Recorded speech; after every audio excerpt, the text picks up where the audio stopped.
नमस्कार, मैं आपके साथ विभा उपाध्याय और आप देख रहे हैं न्यूज़ 18 बिहार झारखंड का डिजिटल प्लेटफॉर्म। बांग्लादेश की राजनीति एक बार फिर से बड़े मोड़ पर पहुंच चुकी है। अंतरिम सरकार गई, नई सरकार आई और अब सवाल उठ रहा है कि क्या मोहम्मद यूनुस के 1.5 साल के फैसले इतिहास बन जाएंगे।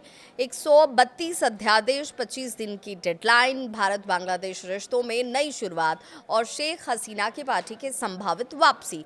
आखिर बांग्लादेश में चल क्या रहा है? बांग्लादेश में अंतरिम सरकार का नेतृत्व करने वाले मोहम्मद यूनुस के कार्यकाल पर अब बड़ा सवाल खड़ा हो गया है। यूनुस सरकार ने अपने 1.5 साल के कार्यकाल में सुधार, सख्ती, विदेश नीति से जुड़े कुल 132 अध्यादेश जारी किए, लेकिन अब नियम साफ है। अगर ये अध्यादेश 25 दिन के भीतर संसद से पास नहीं हुए तो ये सभी अपने आप ही रद्द हो जाएंगे।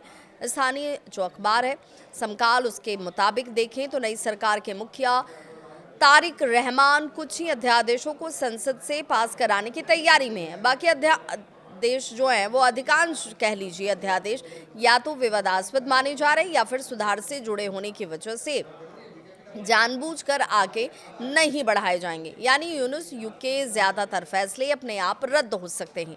भारत बांग्लादेश रिश्तों में नई शुरुआत। यूनुस के सत्ता से हटते ही इंडिया ने भी अब बांग्लादेश के साथ रिश्तों को सुधारने की पहल अपनी तरफ से तेज कर दी है।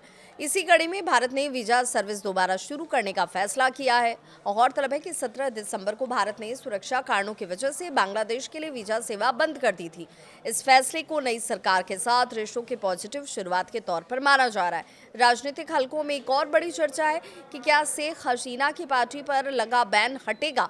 सूत्रों के मुताबिक आवामी लीग ने कई जिलों में फिर से संगठनात्मक गतिविधियों की शुरुआत भी कर दी है। पार्टी विपक्ष की भूमिका में सक्रिय राजनीति करने की तैयारी में है। यानी बांग्लादेश की राजनीति में पुराने चेहरे फिर से उभर सकते हैं।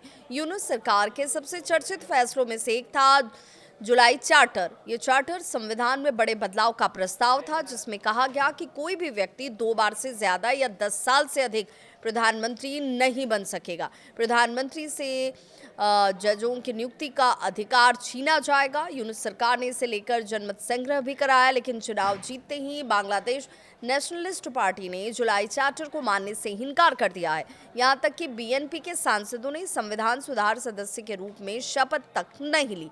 गृहमंत्री सलाउद्दीन चौधरी के मुताबिक बीएनपी के सदस्य सांसद बनकर आए हैं और अब हर फैसला संसद में होगा, सड़क या चार्टर से नहीं होगा। अब बांग्लादेश के सामने 3 बड़े सवाल हैं। क्या यूनुस सरकार के अध्यादेश पूरी तरह से खत्म हो जाएंगे? क्या शेख हसीना की पार्टी विपक्ष में मजबूत वापसी करेगी? और क्या भारत बांग्लादेश रिश्तों में नया अध्याय शुरू होगा? अंतरिम सरकार का दौर खत्म हो चुका है, लेकिन उनके फैसलों की लड़ाई अब भी बाकी है। अब बांग्लादेश की राजनीति अध्यादेश नहीं, संसद तय करेगी। देखना दिलचस्प होगा, क्या ये बदलाव स्थिरता लाएंगे या एक नई सियासी उथल-पुथल की शुरुआत करेंगे।